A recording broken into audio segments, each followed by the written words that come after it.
नमस्कार दोस्तों, welcome to pansy education. आप सभी का पेंजी एजुकेशन में स्वागत है। आज हम राजस्थान सर्विस रूल का तीसरा चैप्टर स्टार्ट करेंगे। इसमें ही पूरा चैप्टर हम कंप्लीट कर देंगे। इसमें हमें नियम 8 से लेके 23 तक दे रखे हैं, तो हम सारे नियमों को अच्छे से पढ़ेंगे। और वीडियो स्टार्ट करने से पहले आपको वीडियो को सब्सक्राइब करना है, ठीक है, और वीडियो को लाइक करना है, चैनल को सब्सक्राइब करना है। और जो भी आपके फ्रेंड हैं जूनियर अकाउंटेंट की तैयारी कर रहे हैं, या फिर कोई भी टीचर, कोई भी जिसे राजस्थान सर्विस रूल के बारे में इंफॉर्मेशन चाहिए, आप उसको ये वीडियो शेयर कर सकते हैं, ठीक है। तो चलो हम आज जो तीसरी यूनिट स्टार्ट करते हैं, जिसका नाम है सेवा की सामान्य शर्तें, ठीक है। तो स्टार्ट करते हैं। चलो, सेवा की सामान्य शर्तें।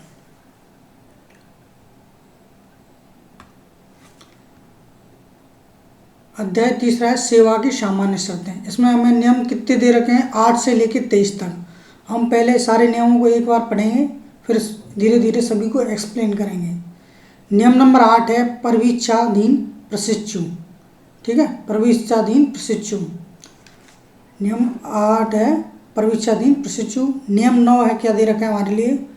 नई नियुक्ति पर स्वास्थ्य प्रमाण पत्र प्रदान करना। जो भी नई नियुक्ति हुई है उसमें स्वास्थ्य प्रमाण पत्र कैसे हम प्रदान करेंगे, वो नियम नंबर 9 में दे रखा है।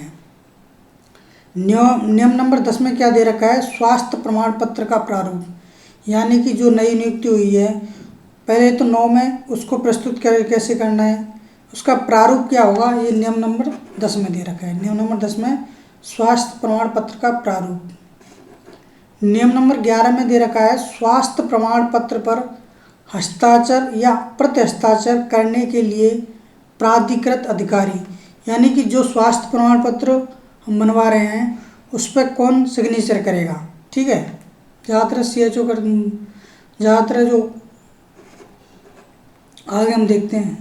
नियम नंबर 12 में दे रखा है सरकारी कर्मचारी जो स्वास्थ्य प्रमाण पत्र से मुक्त हों।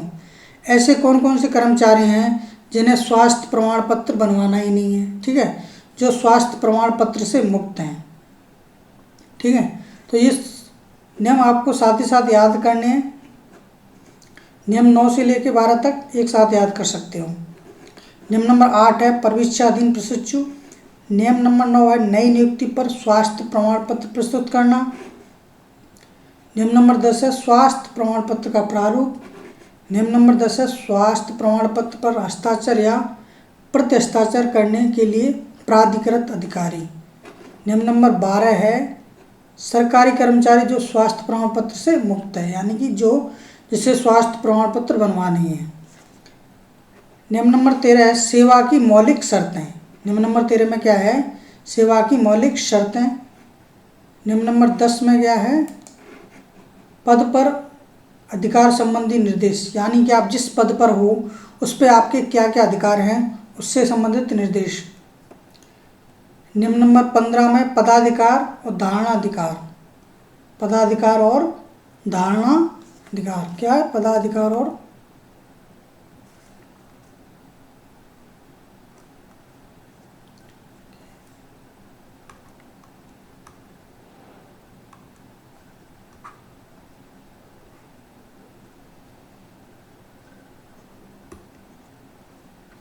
पदाधिकार और धारणा अधिकार, ठीक है। नियम नंबर 16 पदाधिकार बना रहता है, यानी पदाधिकार कब तक आपका बना रहेगा। नियम नंबर 17 में है पदाधिकार का निलंबन, यानी कि उसके पदाधिकार का निलंबन कैसे हो सकता है, ठीक है। नियम नंबर 18 में पदाधिकार की समाप्ति, यानी कि कोई पदाधिकार को कैसे समाप्त किया जा सकता है। नियम नंबर 19 में दे रखा है पदाधिकार का स्थानांतरण, यानी कि एक स्थान से दूसरे स्थान तक कैसे ट्रांसफ़र किया जा सकता है किसी का पदाधिकार का ट्रांसफ़र। या नियम नंबर 20 में दे रखा है कर्मचारी का स्थानांतरण, यानी कोई कर्मचारी को उसको एक जगह से दूसरी जगह ट्रांसफ़र कैसे कर सकते हैं। नियम नंबर 21 में भविष्य में निधि या जीवन बीमा के लिए अंशदान। भविष्य निधि या जीवन बीमा के लिए अंशदान, आप जीवन बीमा के लिए क्या अंशदान करेंगे। नियम नंबर 22 है बोनस व भत्ते प्राप्त करने की शर्तें। बोनस और भत्ते प्राप्त करने की क्या क्या शर्तें होती हैं, ये नियम नंबर 22 में देखेंगे। और नियम नंबर 23 में सरकारी कर्मचारी के नियोजन में न रहने की शर्तें। और कोई सरकारी कर्मचारी है वो नियोजन में न रहने की क्या क्या शर्तें हैं, वो नियम नंबर 23 में देखेंगे। तो ये अध्याय 3 है, सेवा की सामान्य शर्तें हैं, ठीक है ना। इसमें हम नियम 8 से लेके नियम 23 तक देखेंगे। अब स्टार्ट करते हैं चैप्टर को। पहला नियम था हमारा नियम नंबर 8, प्रविच्छाधीन प्रशिक्षु। प्रविच्छाधीन प्रशिक्षु यानी कि प्रोफेशनल ट्रेनिंग, यानी जो भी गवर्नमेंट जॉब लगती है तो राजस्थान में क्या है, सभी को 2 साल का प्रोविजनल पीरियड होता है। यानी कि उसमें हमें फिक्स क्या दी जाती है, तनख्वाह दी जाती है, फिक्स हमें छुट्टियाँ, ये सारी चीज़ें इस नियम में हम पढ़ेंगे, ठीक है। तो अब स्टार्ट करते हैं इस नियम को। नियम नंबर 8 है प्रविच्छाधीन प्रशिक्षु यानी प्रोबेशनल ट्रेनिंग। ये कब स्टार्ट हुआ था, दिनांक 13/3/2006 से प्रविच्छाधीन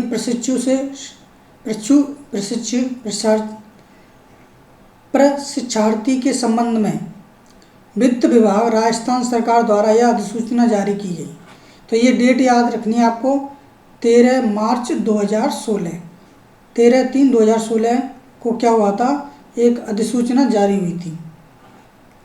दिनांक 20/1/2006, 13/3/2006 को ये एक अधिसूचना जारी हुई थी और 20/1/2006 से इसको प्रभावी किया। यानी कि इसको बैक डेट से हमने कब से स्टार्ट किया, बैक डेट से। प्रभावी कब से किया, बैक डेट से 20/1/2006 से हमें इसको प्रभावी किया। दिनांक 20/1/2006 को इसके पश्चात राजस्थान सरकार की सेवा में होने वाली सभी नियुक्ति को 2 वर्ष की समयावधि के लिए प्रविच्छाधीन प्रशिक्षार्थी के रूप में मानी जाएगी। यानी कि जो भी नई ज्वाइनिंग होंगी राजस्थान गवर्नमेंट में, उन सभी के लिए 2 वर्ष काल क्या होगा, प्रोविजनल पीरियड होगा, ठीक है ना। प्रोविजनल पीरियड होगा तो उसमें आप 2 साल के लिए प्रविच्छाधीन प्रशिक्षार्थी के रूप में मानी जाएगी, ठीक है ना। ये कब से स्टार्ट हो गया, 20/1/2006 से।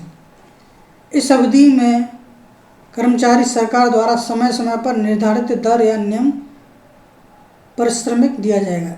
इस अवधि में कर्मचारी को सरकार द्वारा समय समय पर निर्धारित दर पर नियत परिश्रम दिया जाएगा। इसमें आपको एक फिक्स सैलरी दी जाती है, उसमें ना तो आपको इंक्रीमेंट होता ना डिक्रीमेंट, यानी एक फिक्स सैलरी दी जाएगी, वही आपको 2 साल तक दी जाएगी, ठीक है। तो ये चीज़ याद रखनी है, एक फिक्स अमाउंट आपको निर्धारित कर दिया जाएगा कि 2 साल तक आपको इतना ही पैसे दिए जाएंगे। जब कर्मचारी इस अवधि को सफलतापूर्वक पूर्ण कर लेगा तो उसको उस पद का वेतनमान न्यूनतम वेतन दिया जाएगा। उसके बाद जब वह 2 वर्ष पूर्ण कर लेता है तो उसको उसका जो वेतनमान है, जो भी सैलरी है वो फिक्स, फिर इंक्रीमेंट और वो न्यूनतम वेतन स्टार्ट हो जाएगा। यानी कि जो वेतन उसको मिलना चाहिए था वो उसको मिलना स्टार्ट हो जाएगा। कब, जब आप 2 साल या प्रविच्छाधीन जो प्रोविजनल पीरियड है आप उसको कंप्लीट कर लेते हैं, उसके बाद आपको पूरी सैलरी मिलने स्टार्ट हो जाएगी। इस अवधि में वार्षिक वेतन वृद्धि नहीं होती। मैंने कहा था इसमें क्या होता है, आपकी कोई भी वृद्धि नहीं होती, एक फिक्स सैलरी दी जाती है। इस अवधि में कर्मचारियों को केवल मातृत्व अवकाश और पितृत्व अवकाश दिया जाता है, जो एक नियम नंबर 103 के ए में दिया हुआ है। यानी कि इस अवधि में और कोई अवकाश नहीं दिया जाता आपको, सिर्फ जो भी अगर महिलाएं हैं तो उन्हें मातृत्व अवकाश, और जो भी पेरेंट्स हैं, पिता है, उसको पितृत्व अवकाश दिया जाएगा। ये 6 महीने के लिए दिया जाता है मातृत्व अवकाश, और ये पितृत्व अवकाश दिया जाता है 15 दिन के लिए, ठीक है। परंतु 1 वर्ष या 15 आकस्मिक अवकाश दिए हैं, परंतु क्या है, 1 वर्ष में कौन से 15 आकस्मिक अवकाश दिए हैं, ठीक है ना। ये चीज़ याद रखनी है, 1 वर्ष में 15 आकस्मिक अवकाश दिए हैं। आकस्मिक अवकाश को अवकाशी श्रेणी में शामिल नहीं किया जाता। इन जो भी अवकाश हैं आकस्मिक अवकाश, उनको अवकाश की श्रेणी में शामिल नहीं किया जाता। नोट लगा के लिख लो, आकस्मिक अवकाश को अवकाश की श्रेणी में शामिल नहीं किया जाता है। इस अवधि में प्रशिक्षार्थी को बोनस, मकान किराया, महंगाई भत्ता, शहरी क्षतिपूर्ति भत्ता आदि को देय नहीं होता है। जो भी प्रोविजनल पीरियड में होता है उन्हें ना तो बोनस दिया जाता, ना ही मकान किराया दिया जाता, ना ही महंगाई भत्ता, ना शहरी क्षतिपूर्ति भत्ता, कुछ भी नहीं दिया जाता, ना ही उसकी सैलरी में इंक्रीमेंट होता है। सरकारी अधिसूचना दिनांक 3/7/2014 के अनुसार मेडिकल कॉलेज में सहायक सरकारी अधिसूचना दिनांक 3/7/2014 के अनुसार मेडिकल कॉलेज में सहायक आचार्य जिनके पास MBBS की डिग्री है और जिन्होंने 1 वर्ष की इंटर्नशिप की है, इन्हें 1 वर्ष का परिवीक्षाधीन रखा जाएगा। जिनके पास MBBS की डिग्री है और 1 साल का इंटर्नशिप है उनके पास, तो उन्हें क्या किया जाएगा, 1 साल का क्या दिया जाएगा, परिवीक्षाधीन, सिर्फ 1 साल का उनके लिए प्रोविजनल पीरियड होगा। इसमें चिकित्सा अधिकारी और वरिष्ठ निर्देशक भी शामिल हैं। इसमें क्या क्या शामिल है, चिकित्सा अधिकारी और वरिष्ठ निर्देशक भी शामिल हैं। अधिसूचना 3/9/2014 के अनुसार सेवा में प्रारंभिक पद से अगर उच्च पद पर सीधी भर्ती की जाती है जिसके आधार पर जिसके अगर अनुभव भी मांगा जाता है, तो ऐसे मामलों में परिवीक्षाधीन अवधि यानी प्रोविजनल पीरियड 1 वर्ष होगा। कैसे मामला हो, अगर किसी के पास 1 वर्ष का क्या है, सीधी भर्ती हो रखी है, जिनमें अगर अनुभव भी मांगा है, किसी में अगर एक्सपीरियंस भी मांगा है, तो उनके लिए क्या होगा, सिर्फ 1 साल का प्रोविजनल पीरियड होगा। ये नियम नंबर 8 था पूरा। अब नियम नंबर 8 का एक प्रथम नियुक्ति पर आयु, आपकी जो भी फर्स्ट अपॉइंटमेंट है उस पर आपकी आयु कितनी होनी चाहिए। अब देखो, वैसे तो सरकार ने क्या कर रखा है, 16 से 40 वर्ष तक कर रखा है। हमारे राजस्थान गवर्नमेंट ने क्या कर रहा है कि आप 16 वर्ष से लेकर 40 वर्ष तक आपकी उम्र होनी चाहिए जब आपकी फर्स्ट नियुक्ति है। बस अलग अलग वैकेंसी के लिए अलग अलग आपके लिए रूल होते हैं। वैसे तो राज्य सरकार ने सेवा के प्रवेश की न्यूनतम आयु 16 वर्ष तथा अधिकतम आयु 40 वर्ष है, परंतु जब तक किसी पद या पदों की श्रेणी में नियुक्त से संबंधित नियमों में कोई अलग से प्रावधान ना किया गया हो, तभी यह आयु 16 से 40 मान्य है। अगर किसी कोई भी जॉब में नोटिफिकेशन आता है, अगर उसमें अलग से नहीं दे रखा आयु के बारे में, जब तक उसको 16 से 40 वर्ष ही माना जाएगा। अगर कोई वैकेंसी निकली है उसमें कुछ अलग दे रखा है तो जब उसको ही माना जाएगा।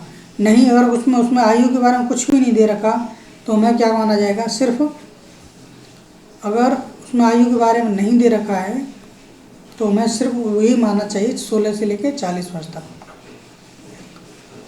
अब बाद में क्या है, अल्पसंख्यक ना ऐसे कर्मचारी जिनके पास 18 वर्ष की आयु पूरी ना हो, ऐसे पद पर नहीं लगाया जाएगा जिनकी प्रतिभूति लेना आवश्यक हो।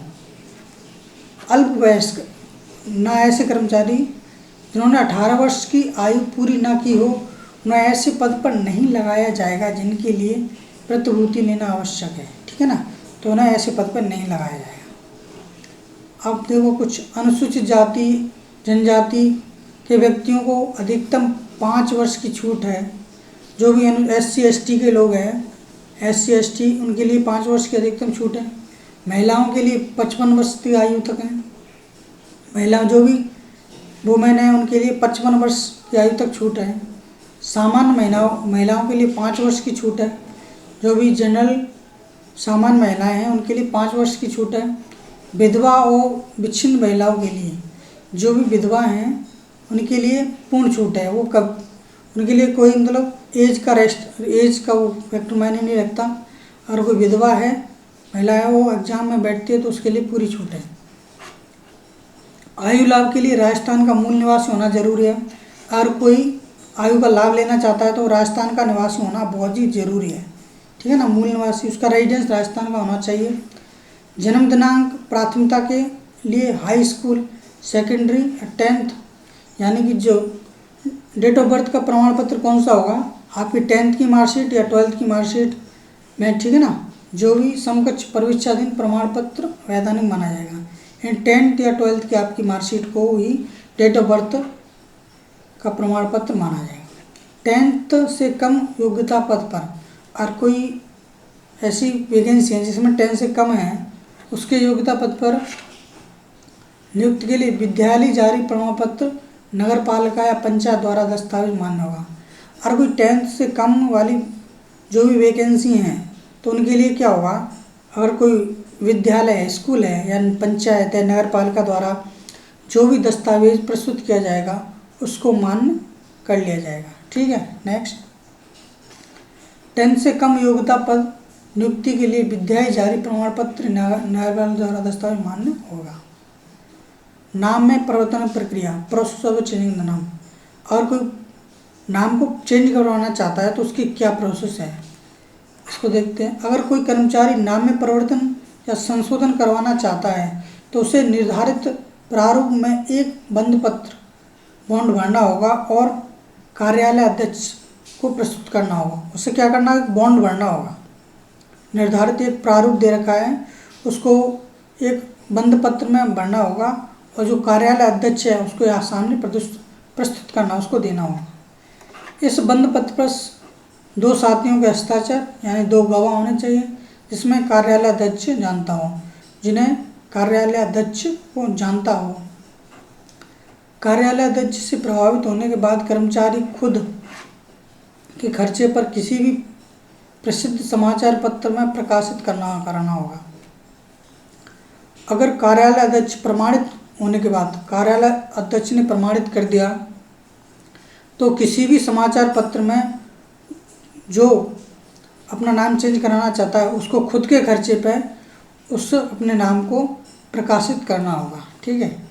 इस प्रक्रिया में नाम परिवर्तन स्वीकार जारी होगा और सरकारी रिकॉर्ड में भी जरूर संशोधन किया जाएगा।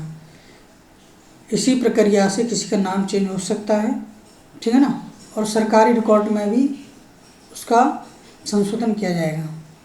नाम परिवर्तन या जन्म दिनांक परिवर्तन सेवानिवृत्ति से 3 वर्ष पूर्व, यानी कि आपको नाम में परिवर्तन करना है या कुछ भी करना है तो जो आपका रिटायरमेंट है उससे 3 वर्ष पहले ही आपको ये प्रक्रिया कर लेनी चाहिए, उसके बाद ये चीज़ें नहीं होंगी। ठीक है ना। तो ये नोट है, नाम में परिवर्तन या जन्म दिनांक में परिवर्तन सेवानिवृत्ति से 3 वर्ष पूर्व प्रस्ताव प्राप्त होने पर ही किए जाएंगे। ये नियम नंबर 8 का ये था। अब नियम नंबर 9 पढ़ेंगे। यहाँ से आपको स्वास्थ्य प्रमाण पत्र के बारे में, जैसे कोई नई व्यक्ति उसको स्वास्थ्य प्रमाण पत्र जारी करना है, किसके हस्ताक्षर होंगे, किसको स्वास्थ्य प्रमाण पत्र नहीं बनवाना है, ये सारी जानकारी इन नियमों में देखेंगे। नियम नंबर 9 में क्या है, नई नियुक्ति पर स्वास्थ्य प्रमाण पत्र प्रस्तुत करना। अगर कोई की नई ज्वाइनिंग हुई है तो उस पर स्वास्थ्य प्रमाण पत्र प्रस्तुत कैसे, सभी नई नियुक्तियों पर कर्मचारी को स्वास्थ्य प्रमाण पत्र प्रस्तुत करना अनिवार्य है। ठीक है ना। सभी जो भी नई नियुक्तियों ने क्या करना है, स्वास्थ्य प्रमाण पत्र प्रस्तुत करना अनिवार्य है, जरूरी है। सरकार विशेष मामलों में इस प्रमाण पत्र के लिए छूट दे सकती है। कुछ मामलों में सरकार चाहे तो इनको छूट दे सकती है। प्रथम वेतन बिल के साथ, नोट, प्रथम वेतन बिल के साथ स्वास्थ्य प्रमाण पत्र संलग्न करना आवश्यक नहीं, परंतु उसके प्राप्त होने की जानकारी दी आनी चाहिए। अगर आपका फर्स्ट बिल है उस पर स्वास्थ्य प्रमाण पत्र लगाना जरूरी नहीं है, परंतु उसके प्राप्त होने की जानकारी दी जानी चाहिए। अब नियम नंबर 10 है स्वास्थ्य प्रमाण पत्र का प्रारूप, यानी स्वास्थ्य प्रमाण पत्र का प्रारूप क्या होगा। इस नियम में निर्धारित प्रारूप से ही प्रस्तुत किया जाएगा। जो इस नियम में हमें जो प्रारूप दे रखा है उसी से इसको प्रस्तुत किया जाएगा, यानी कि इस नियम में जो निर्धारित प्रारूप से ही, नियम नंबर 10 में जो प्रारूप दे रखा है उसी के हिसाब से आपको स्वास्थ्य प्रमाण पत्र बनवाना होगा।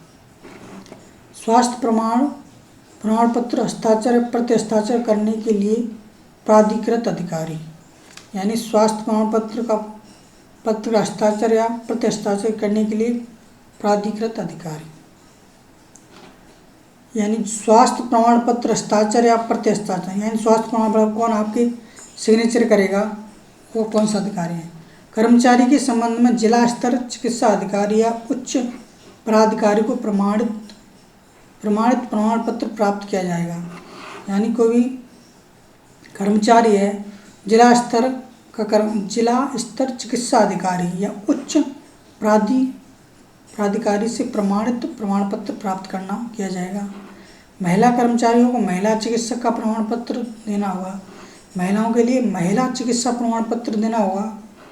अगर किसी अस्थायी कर्मचारी को 3 माह से अधिक समय के लिए नियुक्त किया जाता है, अस्थायी कर्मचारी है, उसको 3 माह से अधिक के लिए नियुक्त किया जाता है, तो उसे यह प्रमाण पत्र देना होगा, परंतु वह किसी भी स्तर के चिकित्सा अधिकारी से प्रमाणित करवा सकता है। अगर कोई अस्थायी कर्मचारी है, वह 3 महीने से अधिक के लिए नियुक्त किया जा सकता है, तो उसको भी स्वास्थ्य प्रमाण पत्र देना होगा, परंतु वो क्या कोई भी चिकित्सा अधिकारी है, किसी भी डॉक्टर से वो प्रमाणित करवा सकता है। परंतु ऐसे कर्मचारी जो भविष्य में स्थायी पद पर नियमित किया जाता हो, तो उसे जिला स्तरीय प्राधिकारी से प्रमाणित प्रमाण पत्र पुनः प्रस्तुत करवाना होगा। इसके लिए उसे 7 दिन का समय दिया जाएगा। अगर कोई कर्मचारी पहले उसे अस्थायी था, फिर उसे स्थायी कर दिया जाता है, तो उसे जिला स्तरीय अधिकारी से उसको पुनः प्रमाण पत्र प्राप्त करना होगा, प्रस्तुत करवाना होगा। इसके लिए अलग से 7 दिन दिए जाएंगे, ठीक है ना। तो ये चीज़ आता है ना, कितने दिन का समय दिया जाएगा? 7 दिन का। नियम नंबर 12 है, सरकारी कर्मचारी को जो स्वास्थ्य प्रमाण पत्र से मुक्त हो, यानी ऐसे कौन कौन से कर्मचारी हैं जो स्वास्थ्य प्रमाण पत्र से मुक्त हैं, ठीक है ना। तो ये सारे इस नियम में दे रखे हैं। कर्मचारी जिनकी प्रतियोगी परीक्षा से पहले ही चिकित्सा परीक्षा दे दो, यानी ऐसे कर्मचारी जिनकी प्रतियोगिता परीक्षा से पहले ही चिकित्सा परीक्षा हो चुकी हो, ठीक है ना, यानी जिनकी प्रतियोगिता परीक्षा से पहले ही चिकित्सा परीक्षा हो चुकी है, उन्हें स्वास्थ्य प्रमाण पत्र से मुक्त किया जाएगा। 3 महीने से कम अवधि के अस्थायी रूप से नियुक्त वरिष्ठ सेवा अधिकारी के लिए, हर कोई अधिकारी या कोई कर्मचारी 3 महीने से कम के लिए नियुक्त किया जाता है, तो उसके लिए स्वास्थ्य प्रमाण पत्र बनवाना जरूरी नहीं है। और 6 महीने से कम अवधि या अस्थायी रूप से नियुक्त 4th क्लास कर्मचारी, जो भी 4th क्लास कर्मचारी हैं, उनके लिए 6 महीने से कम अवधि के लिए अस्थायी रूप से नियुक्त किया जाता है, तो उसे स्वास्थ्य प्रमाण पत्र बनवाने की आवश्यकता नहीं है। राज्य कर्मचारी जिससे पहले ही चिकित्सा परीक्षा हो चुकी हो तथा उसे सेवा में व्यवधान के बिना इसे दूसरे कार्यालय में स्थानांतरित किया जाता है। कोई राज्य कर्मचारी है जिसकी पहले से चिकित्सा परीक्षा हो चुकी हो तथा उसे सेवा में व्यवधान के बिना उसकी जो भी सेवा है उसमें कोई भी डिस्टर्बेंस नहीं करेंगे, बिना दूसरे कार्यालय में स्थानांतरित किया जाता है, तो उसे स्वास्थ्य प्रमाण पत्र की आवश्यकता नहीं है। सेवानिवृत्त कर्मचारी जो तुरंत बाद में फिर से नियुक्त किया जाता है, अगर कोई रिटायरमेंट एम्प्लॉय है, उसको रिटायरमेंट के तुरंत बाद दोबारा से नियुक्त किया जाता है, तो उसे स्वास्थ्य प्रमाण पत्र बनवाने की कोई भी आवश्यकता नहीं है। शारीरिक रूप से विकलांग व्यक्ति जिसको विशेष रोजगार कार्यालय के माध्यम से भर्ती किया गया हो तथा उसका प्रमाण पत्र चिकित्सा बोर्ड द्वारा जारी किया जा चुका हो। अगर कोई विकलांग व्यक्ति है जिसका पहले से ही रोजगार कार्यालय के माध्यम से भर्ती किया गया हो तथा उसका प्रमाण पत्र पहले से ही जारी किया जा चुका है, तो उसको भी स्वास्थ्य प्रमाण पत्र बनवाने की आवश्यकता नहीं है, ठीक है ना। तो इन जो भी सारे हैं, इन सभी को स्वास्थ्य प्रमाण पत्र बनवाने की आवश्यकता नहीं है, आप अच्छे से आराम से दे सकते हो। अब बाद में गए, अगर कर्मचारी पूर्व में से राज्य के किसी पद पर त्यागपत्र देकर कोई अन्य नई नियुक्ति कार्य ग्रहण किया हो तो प्रमाण पत्र देना होगा। अगर कोई राज्य कर्मचारी है वो नई नियुक्ति में जाता है तो उसे स्वास्थ्य प्रमाण पत्र देना आवश्यक है। स्थानीय निकाय के कर्मचारी को सरकार के अधीन पद पर पदोन्नत किया जाता है या पद नियुक्त किया जाता है तो प्रमाण पत्र जारी है। स्थानीय निकाय के कर्मचारी सरकार के अधीन पद पर पदोन्नत किया जाता है, प्रमोशन किया जाता है, पद पर नियुक्त किया जाता है, तो प्रमाण पत्र प्रस्तुत किया जाएगा। अगर नियुक्त प्राधिकारी द्वारा एक बार चिकित्सा प्रमाण पत्र में अयोग्य घोषित किया जाता है तो दोबारा प्रमाण पत्र नहीं किया जाएगा, दोबारा प्रमाण पत्र प्राप्त नहीं किया जाएगा। अगर कोई कर्मचारी है अगर कोई नियुक्त प्राधिकारी द्वारा एक बार चिकित्सा प्रमाण पत्र में अयोग्य चिकित्सा प्रमाण पत्र में उसको अयोग्य घोषित कर दिया तो दोबारा प्रमाण पत्र उसको नहीं दिया जाएगा। एक बार जो अयोग्य है तो फिर उसको दोबारा नहीं दिया जाएगा। नियम नंबर 13 सेवा की मौलिक शर्तें। अब यहाँ से हम देखें नियम नंबर 13 सेवा की मौलिक शर्तें कौन कौन सी हैं, ठीक है ना। अच्छे से देखना है आपको सभी को। एक सरकारी कर्मचारी को पूरा समय राज्य सरकार के अधीन रहना होगा। एक सरकारी कर्मचारी का पूरा समय राज्य सरकार के अधीन रहेगा। कोई भी अगर गवर्नमेंट ज्वाइनिंग करता है तो उसको क्या क्या मौलिक शर्तें हैं। सरकारी कर्मचारी का पूरा समय राज्य सरकार के अधीन रहेगा। जो भी गवर्नमेंट एम्प्लॉय है तो उसका पूरा समय राज्य सरकार के अधीन होगा। उच्च प्राधिकारी व इस कर्मचारी के बिना अतिरिक्त परिश्रम किए किसी भी रूप में नियुक्त कर सकता है। जो भी उच्च प्राधिकारी है इस कर्मचारी को बिना अतिरिक्त परिश्रम के, बिना एक्स्ट्रा सैलरी के किसी भी रूप में नियुक्त कर सकते हैं, चाहे उसकी सेवाएं संचित निधि से हों या स्थानीय निधि से हों, ठीक है ना। संचित निधि से हों या स्थानीय निधि से हों, फिर भी उसे कर्मचारी को पंचायती राज संस्थाओं में नियुक्त किया जा सकता है। नियम नंबर 14 एक ही समय में एक ही स्थान पद पर 2 या 2 से अधिक कर्मचारी को मौलिक रूप से नियुक्त नहीं किया जा सकता। एक ही समय में एक ही स्थान पर 2 या 2 से अधिक कर्मचारी को मौलिक रूप से नियुक्त नहीं किया जा सकता। एक सरकारी कर्मचारी को एक ही समय में 2 या 2 से अधिक स्थायी पदों पर अस्थायी रूप से नियुक्त नहीं किया जा सकता, ठीक है। यानी कि कोई भी एक पोस्ट पर एक से अधिक कर्मचारी को नियुक्त नहीं किया जा सकता। किसी भी सरकारी कर्मचारी को उस पद पर मौलिक रूप से नियुक्त नहीं किया जा सकता जिस पर किसी अन्य सरकारी कर्मचारी का पदाधिकार है। और कोई पहले से किसी एक पद पर नियुक्त कर्मचारी है तो उस पर दूसरे को किसी को उसमें नियुक्त नहीं कर सकते जब तक वो वहाँ से वो उसका ट्रांसफ़र नहीं हो जाए, ठीक है ना। तो एक पद पर 2 कर्मचारी कभी भी नहीं रह सकते। नियम नंबर 15 पदाधिकार धारणाधिकार। पदाधिकार क्या होता है? जब किसी कर्मचारी को स्थायी रूप से नियुक्त पद पर स्थायी कर दिया जाता है तो उस पद पर उसका पदाधिकार हो जाता है। जब कोई कर्मचारी है उसको स्थायी रूप से रिक्त पद पर स्थायी कर दिया जाता है, स्थायी रूप से रिक्त पद पर स्थायी कर दिया जाता है तो वह उस पद पर अपना पदाधिकार पा लेता है, ठीक है ना। जब कर्मचारी किसी दूसरे पद पर पदाधिकार प्राप्त कर लेता है तो पूर्व पद से पदाधिकार स्वतः ही समाप्त हो जाता है। यानी कोई कर्मचारी है उसमें पहले कोई पद पे था और दूसरे पद पर वह अपना पद ग्रहण कर लेता है तो पहला जो भी पद था उसका वो पहले स्वतः ही समाप्त हो जाता है। यानी एक समय में सिर्फ एक ही आपको पदाधिकार दिया जाएगा, ठीक है।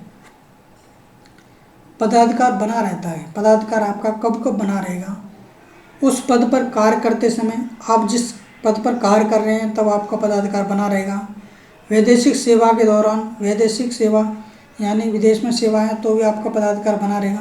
अस्थायी रूप से किसी अन्य पद पर लगाया गया हो या स्थापना रूप में कार्य करते समय भी पदाधिकार बना रहता है।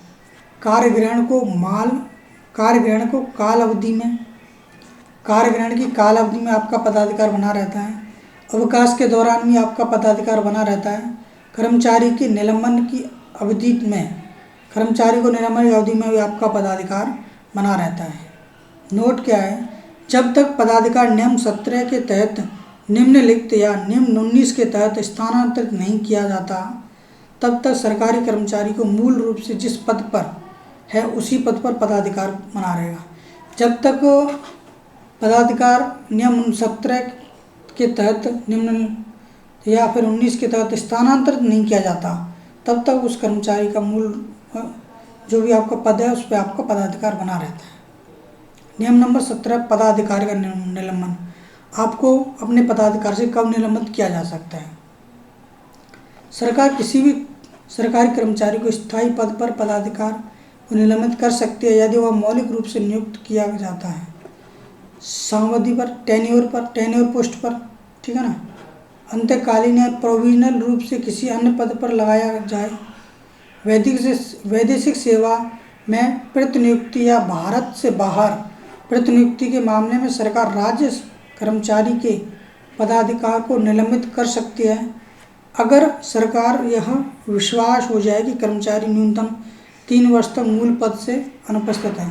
अगर कोई कर्मचारी 3 वर्ष से अधिक अनुपस्थित रहता है तो उसका पदाधिकार को निलंबित किया जा सकता है। ठीक है ना। जिस राज्य कर्मचारी का पदाधिकार निलंबित किया गया था, अगर वह अन्य पद पर पदाधिकार प्राप्त कर लेता है तो उसका मूल पद से पदाधिकार समाप्त हो जाएगा। अगर कोई राज्य कर्मचारी है, ठीक है ना, तो उसको पदाधिकार निलंबित किया जाएगा। और वह अन्य पद पर पदाधिकार प्राप्त कर लेता है तो उसको उसके मूल पद से पदाधिकार समाप्त हो जाता है। अगर किसी कर्मचारी को पद से निलंबित कर दिया जाता है तो उस समय वह अस्थायी रूप से खाली हो जाता है। ऐसे समय में उस पर अंतकालीन रूप से अन्य कर्मचारी को कार्य व्यवस्था निरंतर रखने के लिए लगाया जाता है। अंतकालीन कर्मचारी का पदाधिकार अंतकालीन हो जाता है। एक सरकारी कर्मचारी का पदाधिकार जो इस नियम के तहत निलंबित कर दिया गया है कोई बात पुनः कार्य ग्रहण करता है तो उसका निलंबन पदाधिकार पुनः स्थापित हो जाता है। नियम नंबर 18 पदाधिकारी की समाप्ति। पदाधिकारी समाप्ति कैसे किए जाते हैं? जब कर्मचारी को पद पर स्थायी कर दिया गया है तो उस पर पदाधिकार होता है। जब कर्मचारी को पद पर स्थायी कर दिया तो उस पर उसका पदाधिकार होता है, परंतु निम्न परिस्थितियों में समाप्त किया जाता है। यानी किसी को स्थायी कर दिया है तो उसका वो पदाधिकार होता है, परंतु जो निम्न परिस्थितियां हैं तो उसके पदाधिकार को समाप्त कर सकते हैं। जब कर्मचारी को संघ राज्य लोक सेवा आयोग के अध्यक्ष या सदस्य के रूप में नियुक्त किया जाए, और कोई कर्मचारी है उसे संघ या राज्य लोक सेवा आयोग के अध्यक्ष या सदस्य के रूप में नियुक्त करेंगे तो उसका पदाधिकार समाप्त हो जाएगा। जब कर्मचारी अपने संवर्ग से बाहर एक स्थायी पद पर पदाधिकार प्राप्त कर लेता है, यानी जब कर्मचारी एक वर्ग को छोड़कर कोई दूसरी जगह पोस्टिंग ले लेता है तो उसका पहले वाला पदाधिकार तो ही समाप्त कर दिया जाता है। अधिक संख्याओं पदों से सृजन, क्रिएशन ऑफ द सुपरन्यूमरल पोस्ट। ठीक है ना। अधिसंख्य पद, अधिसंख्य पद का सृजन ऐसी परिस्थिति में किया जाता है जब किसी संवर्ग में निर्धारित पदों की संख्या से ज़्यादा व्यक्तियों का चयन किया जाता है तो ऐसी स्थिति में अधिसंख्य पद विकल्प के तौर पर सृजित किए जाते हैं। ठीक है ना। अधिसंख्य पद क्या होते हैं? अधिसंख्य पदों की सृजन ऐसी परिस्थिति में किया जाता है जब हमें कुछ पद दे रखे हों कम और हम ज़्यादा व्यक्तियों का चयन कर लेते हैं। हमारे पास 100 पद हैं, हम 110 व्यक्तियों का चयन कर लेते हैं, तो ऐसी स्थिति में हम 10 अधिसंख्य पद का विकल्प सृजित किए जाते हैं। इन पदों को छाया पद, इन पदों को शैडो पोस्ट भी कहते हैं। अधिसंख्य पद स्थायी प्रकृति के होते हैं, परंतु ऐसे पद उस समय तक सृजित रहते हैं जब तक कर्मचारी को वास्तविक पद पर पदाधिकार नहीं दिया जाता। इस तरह इन अस्थायी पदों को अस्थायी पद बोला जाता है। अधिसंख्य पद क्या होते हैं? स्थायी प्रकृति के होते हैं, स्थायी प्रकृति, परंतु ऐसे पद उस समय तक सृजित रहते हैं जब तक कर्मचारी को वास्तविक पद पर वास्तविक जो भी पोस्ट है उस पर पदाधिकार नहीं दिया जाता। इस तरह के पद को अस्थायी पद कहते हैं। इनको हम शैडो पोस्ट, छाया पद भी कहते हैं। और कोई कर्मचारी को उसके जो वास्तविक पद है वो मिल जाता है तो उसका ये अधिसंख्य पद अपने आप ही समाप्त हो जाता है। ठीक है ना। यह एक व्यक्तिगत पद होता है क्योंकि जिस कर्मचारी के लिए यह बनाया गया है उसी को इस पद पर नियुक्त किया जाता है। यह क्या होता है? एक व्यक्तिगत पद होता है। क्या होता है? एक व्यक्तिगत पद होता है क्योंकि जिस कर्मचारी के लिए यह बनाया गया है उसी को इस पद पर नियुक्त किया जाता है। ठीक है ना। यह क्या है? एक व्यक्तिगत पद है क्योंकि जिस कर्मचारी के लिए यह बनाया गया है उसी को इस पद पर नियुक्त किया जाता है। जैसे ही कर्मचारी को उसके पद पर पदाधिकार दे दिया जाता है तो अधिसंख्य पद समाप्त हो जाता है। ठीक है। तो ये क्या है? एक व्यक्तिगत पद है, यानी अगर एक पोस्ट एक्स्ट्रा है तो उसके लिए सिर्फ एक अधिसंख्य पद हम क्रिएट करेंगे। जैसे ही उसे स्थायी पद पर नियुक्त कर दिया जाएगा तो वह अधिसंख्य पद समाप्त हो जाएगा। ये एक व्यक्तिगत होता है, सिर्फ एक एक पर्सन के लिए एक क्या होता है, अधिसंख्य पद होता है। जैसे उसे परमानेंट जो पोस्ट के लिए उसको चयन किया है वो मिल जाती है तो वो पद भी समाप्त कर दिया जाता है। अधिसंख्य पद पूर्व प्रभाव से सृजित नहीं किए जाते। इन्हें पूर्व प्रभाव से सृजित नहीं किया जाता है। अगर न्यायालय द्वारा कोई निर्णय दिया जाता है तो वित्त विभाग से अनुमति लेकर ही पूर्व प्रभाव से इन पदों को सृजन किया जाता है। अगर न्यायालय, ठीक है ना, न्यायालय अगर कोई निर्णय देता है तो वित्त विभाग की अनुमति लेकर हम इन अधिसंख्य पदों का निर्माण कर सकते हैं, ठीक है ना। निम्नलिखित कारणों से वित्त विभाग को अनुमति के साथ अधिसंख्य पदों का सृजन होता है। जो भी कारण, ऐसे कौन कौन से कारण हैं जिससे हम अधिसंख्य पदों का निर्माण कर सकते हैं वो निम्नलिखित हैं, ठीक है ना। अदालत के फैसले के अनुपालन के द्वारा, यानी कि जो भी अदालत ने फैसला किया उनके अनुपालन के द्वारा हम अधिसंख्य पदों का निर्माण कर सकते हैं। राज्य पुनर्गठन अधिनियम के तहत भारत सरकार के निर्देशों की पालना करने में, यानी इंडियन गवर्नमेंट के जो भी रूल हैं उनके अनुसार हम ये नियम क्रिएट कर सकते हैं। सरकार या सरकार के अधीनस्थ प्राधिकारी द्वारा पात्रता निर्धारण या वरिष्ठता निर्धारण में त्रुटि ना हो तो हम ये पद निर्धारण कर सकते हैं। सेवाओं के एकीकरण की प्रक्रिया के चयन के संबंध में नियमों या आदेशों का गलत प्रयोग हुआ हो, सेवाओं या एकीकरण की प्रक्रिया के चयन के संबंध में नियमों या आदेशों का गलत प्रयोग हुआ हो तो हम अधिसंख्य पदों का निर्माण कर सकते हैं। लेकिन निम्न मामलों में अधिसंख्य पदों का सृजन नहीं किया सकता।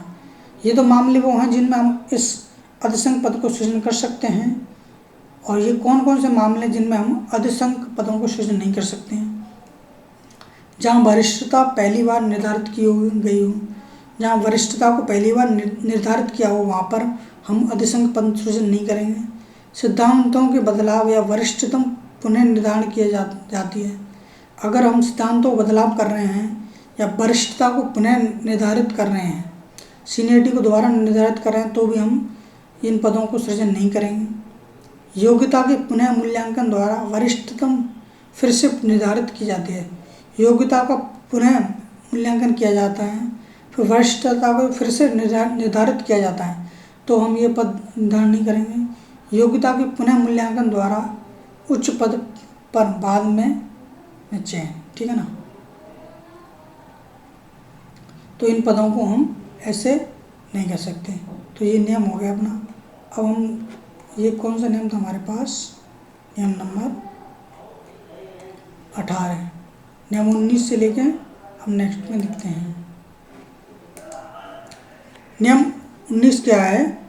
पदाधिकारों का स्थानांतरण। पदाधिकार का स्थानांतरण।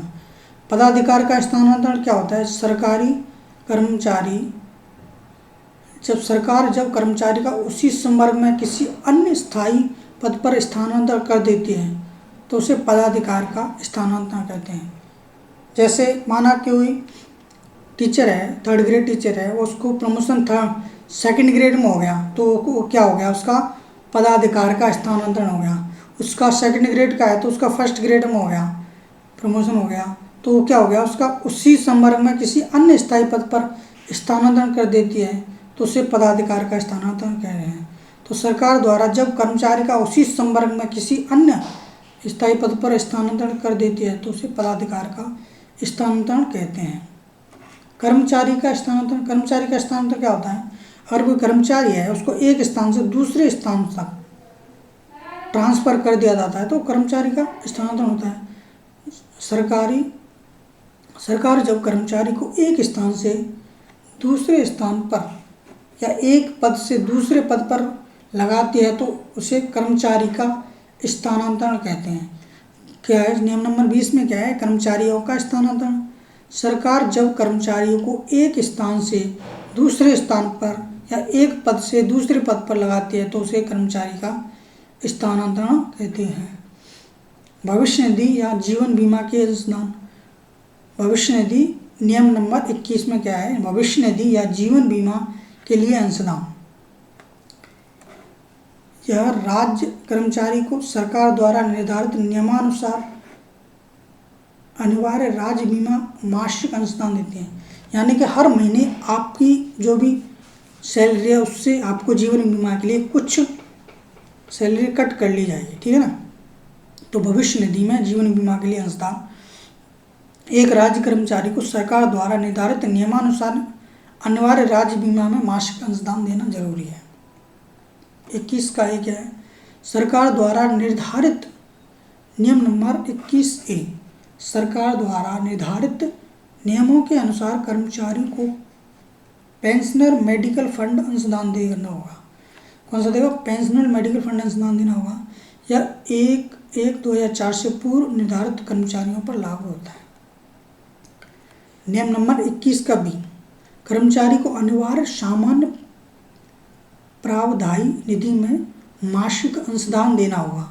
कर्मचारियों को अनिवार्य सामान्य प्रावधायी निधि में मासिक अंशदान देना होगा, ठीक है ना।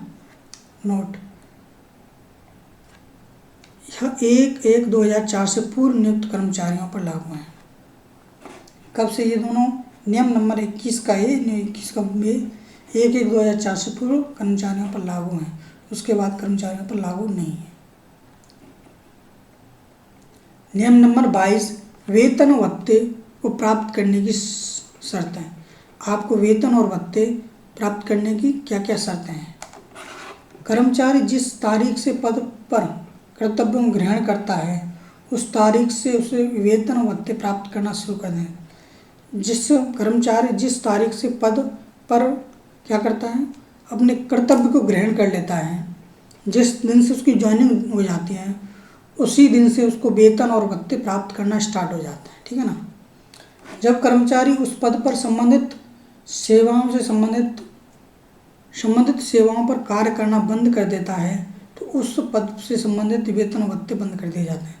यानी जब उसका रिटायरमेंट हो जाता है, जब कर्मचारी उस पद से संबंधित सेवाओं से संबंधित कार्य करना बंद कर देता है तो उस पद से संबंधित वेतन भत्ते बंद करें। जब उसका रिटायरमेंट हो जाता है तो उसके वेतन और भत्ते बंद हो जाते हैं, फिर उसको पेंशन मिलना स्टार्ट हो जाता है। कार्य ग्रहण करने की स्थिति, अगर कोई कर्मचारी मध्याह्न पूर्व कार्य ग्रहण करता है, यानी कि मध्याह्न पूर्ण यानी कि हम हाफ डे होता है उससे पहले हम अपना कार्य ग्रहण करते हैं तो उसी दिन से आपको वेतन भत्ते प्राप्त होंगे। मध्याह्न पश्चात कार्य ग्रहण करता है, इंटरवल के बाद करता है तो अगले दिन से प्राप्त होंगे, ठीक है ना। तो ये हैं, आपको याद रखनी चाहिए। इंटरवल से पहले तो आपको उसी दिन से वेतन भत्ते मिलेंगे, इंटरवल के बाद अगले दिन से प्राप्त होंगे। इस्तीफा या त्यागपत्र, इस्तीफा स्वीकार करने के लिए सक्षम प्राधिकारी के बारे में समय समय पर सवाल उठाए गए हैं। किन परिस्थितियों में स्वीकार किया जाना चाहिए? इससे संबंधित इस्तीफा स्वीकार करने के लिए सक्षम प्राधिकारी के बारे में समय समय पर सवाल उठाए गए हैं, लेकिन किन परिस्थितियों में इसे स्वीकार किया जाना चाहिए इससे संबंधित निर्देश दिए रखे हैं। त्यागपत्र स्वीकार करने वाले सक्षम प्राधिकारी, त्यागपत्र को स्वीकार करने वाले सक्षम प्राधिकारी, किसी कर्मचारी का त्यागपत्र नियुक्त प्राधिकारी स्वीकार कर सकता है। अगर किसी ने नियुक्ति कराई है वही उसका त्यागपत्र भी स्वीकार कर सकता है। अनिच्छुक सरकारी सेवक को सेवा में बनाए रखने के हित में नहीं होता, इसलिए इस्तीफा तुरंत स्वीकार। अगर कोई सेवक है इसकी इच्छा नहीं है, अगर कोई सेवक है इसकी इच्छा नहीं है सेवा में बनाए रखने के लिए, अगर कोई अनिच्छुक है यानी जिसकी सरकारी सेवक बनने की इच्छा नहीं है तो उसका इस्तीफा हम तुरंत स्वीकार कर लेंगे, ठीक है ना। परंतु निम्न मामलों में त्यागपत्र इस्तीफा स्वीकार नहीं किया जाएगा।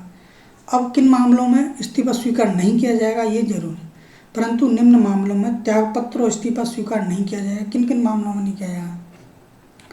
जब कर्मचारी को कोई ऐसी काम का दायित्व किया गया हो तो दूसरा व्यवस्था न हो तब त्यागपत्र स्वीकार नहीं किया गया।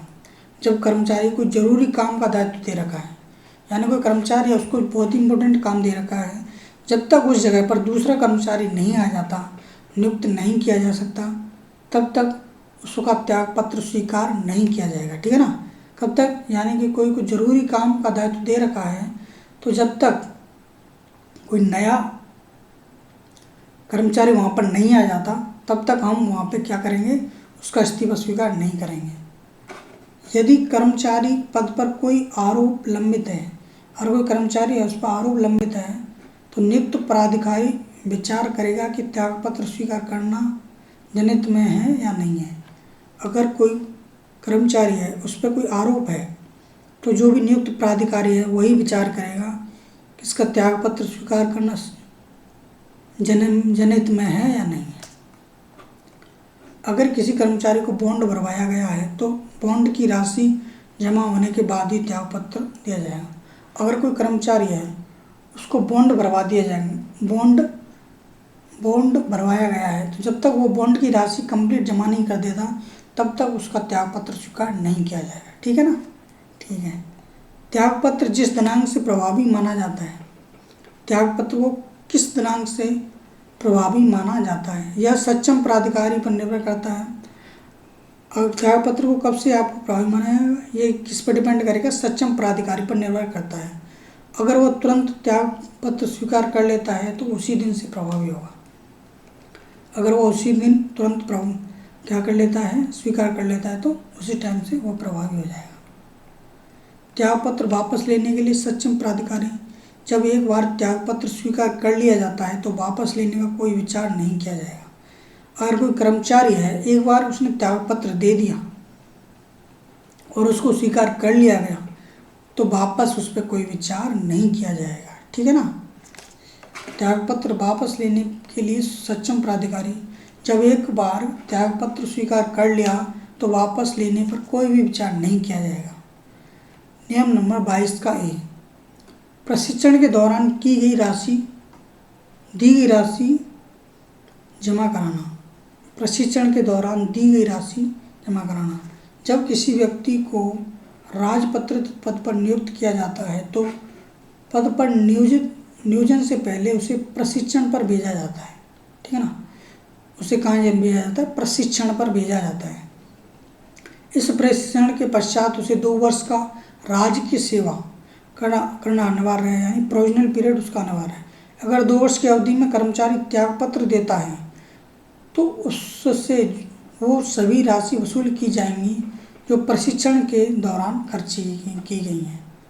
अगर कोई कर्मचारी है वह 2 वर्ष से पहले ही अपना त्यागपत्र देता है तो जो भी उससे राशि कौन सी वसूल की जाएगी, जो उसके जो प्रशिक्षण में, जो उसकी ट्रेनिंग में जो हमें राशि लगी हुई है वो सब उससे वसूल की जाएगी।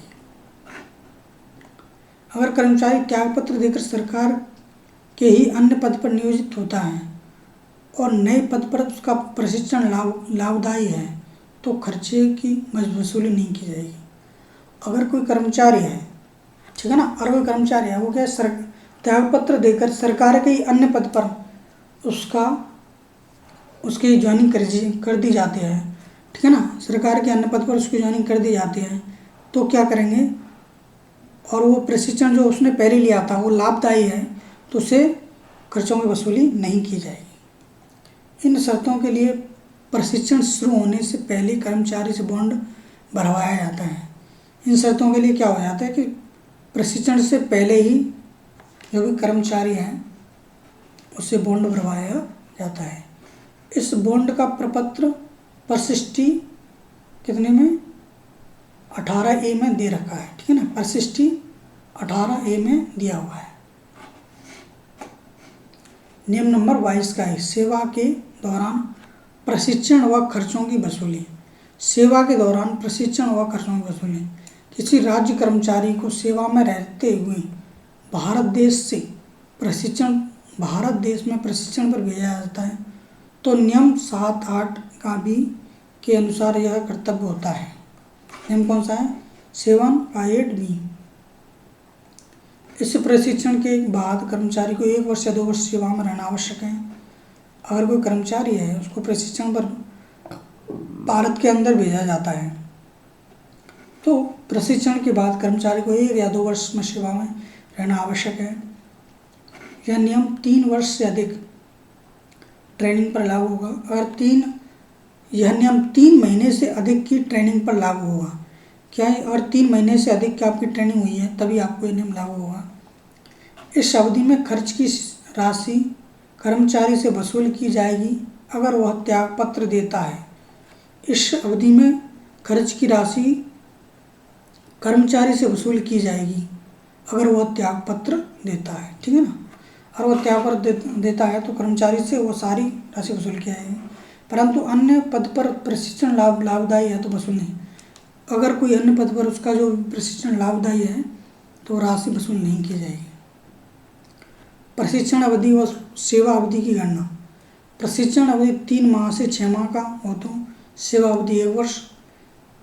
प्रशिक्षण अवधि 6 माह से अधिक हो तो सेवा अवधि 2 वर्ष। 3 माह तक यह नियम लागू नहीं होगा। नियम नंबर 23, ये इस यूनिट का लास्ट नियम है। तो हमने 8 से लेकर 23 कंप्लीट कर लिए हैं। ये लास्ट नियम है, अच्छे से देखना है। सरकारी कर्मचारी के नियोजन में रहने की शर्तें। सरकारी कर्मचारी के नियोजन में रहने की शर्तें क्या क्या हैं? सरकारी सेवक को लगातार 5 वर्ष से अधिक की अवधि के लिए किसी भी प्रकार का अवकाश स्वीकृत नहीं किया जाएगा। सरकारी सेवक को लगातार 5 वर्ष से अधिक, कोई भी सरकारी कर्मचारी है उसको 5 साल से ज़्यादा का कोई भी अवकाश स्वीकृत नहीं किया जाएगा। और कोई गवर्नमेंट एम्प्लॉय है वो 5 साल से ज़्यादा का उसको अवकाश नहीं दिया जा सकता कभी। अगर कोई कर्मचारी 5 वर्ष लगातार छुट्टी पर रहने के बाद कर्तव्य पर नहीं आता तो उसे सेवा से हटा दिया जाएगा। अगर कोई कर्मचारी है वो 5 साल लगातार छुट्टी पर रहता है उसके बाद भी सेवा पर नहीं आता है तो उसे हटा दिया जाएगा। अगर कोई कर्मचारी स्वीकृत अवकाश अवधि के बाद कर्तव्य पर उपस्थित नहीं होता है तो उसे RSR के नियम 86 के अनुसार कार्रवाई का सामना करना पड़ेगा। अगर कोई कर्मचारी स्वीकृति अवकाश अवधि के बाद भी कर्तव्य पर, अगर कोई कर्मचारी को उसको जितनी छुट्टी दे रखी है उसके बाद भी अगर सेवा में उपस्थित नहीं होता है तो नियम नंबर 86 के अनुसार उस पर कार्रवाई की जाएगी। नियम नंबर 23 का है, अस्थायी कर्मचारी की सेवा समाप्त करनी हो तो नोटिस अवधि। कोई अस्थायी कर्मचारी है उसकी हमें सेवा समाप्त करनी है तो उसकी क्या नोटिस अवधि होगी। ठीक है ना। कर्मचारी जिसकी सेवा अवधि 3 वर्ष से अधिक है, 3 वर्ष से अधिक ना हो, अगर उसकी अस्थायी सेवा समाप्त करनी है। और कोई कर्मचारी है उसकी सेवा अवधि 3 वर्ष से अधिक ना हो, अगर उसकी अस्थायी सेवा समाप्त करनी हो तो कर्मचारी द्वारा खुद सेवा करनी है तो 1 महीने पहले नोटिस देना होगा। अगर कोई कर्मचारी द्वारा खुद सेवा करनी है तो 1 महीने पहले नोटिस। अगर सरकार द्वारा कर्मचारी की सेवा समाप्त करनी है, अगर कर्मचारी द्वारा खुद ही सेवा समाप्त करनी है, खुद ही सेवा को क्या करना है, खुद ही सेवा को समाप्त करना है, खुद ही सेवा को समाप्त करना है तो 1 महीने पहले उसे नोटिस देना होगा। ठीक है ना।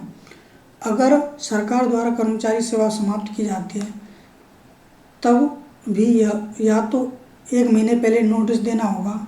अगर सरकार तुरंत समाप्त करना चाहती है तो 1 माह की नोटिस के स्थान पर 1 महीने का वेतन दिया जाएगा। ठीक है ना। 1 माह के नोटिस के स्थान पर 1 माह का वेतन देकर उसकी तुरंत सेवा समाप्त कर देगी। अस्थायी कर्मचारी जिसकी सेवा अवधि 3 वर्ष से अधिक हो, अगर उसकी सेवा समाप्त करनी है। अगर कोई अस्थायी कर्मचारी है उसकी अवधि 3 वर्ष से अधिक हो और उसकी सेवा समाप्त करनी है तो इस अवधि में नोटिस की अवधि कर्मचारी के समान होगी। अगर कर्मचारी खुद करे तो 3 महीने पहले नोटिस देना होगा और सरकार करे तो 3 महीने पहले नोटिस देना होगा। तुरंत सेवा समाप्त करनी है तो 3 माह का वेतन। इस अवधि में नियुक्त प्राधिकारी चाहे तो कम भी कर सकता है। ठीक है ना। अगर कोई कर्मचारी 3 वर्ष से ज़्यादा उसकी अस्थायी सेवा है उसको समाप्त करना है तो हमें कर्मचारी खुद भी 3 महीने पहले नोटिस देगा, सरकार करे तो भी 3 महीने पहले नोटिस। अगर तुरंत सेवा समाप्त करनी है तो सरकार को 3 माह का वेतन देना होगा। ठीक है ना। इस अवधि को नियुक्त प्राधिकारी चाहे तो कम कर सकता है। ठीक है ना। तो यहाँ पे ये ख़त्म हो गई। तो आज हमने यूनिट 30 नियम नंबर 8 से 23 कंप्लीट कर लिया है, ठीक है ना। नियम नंबर 8 से 23। अब नेक्स्ट में आप अध्याय 4 पढ़ेंगे, ठीक है वहाँ, ठीक है नेक्स्ट में। तो आप वीडियो को क्या करना है, वीडियो को लाइक, जो भी आपके जूनियर अकाउंटेंट की तैयारी करें उन सभी के लिए शेयर करना है, वीडियो को लाइक करना है, चैनल को सब्सक्राइब करना है,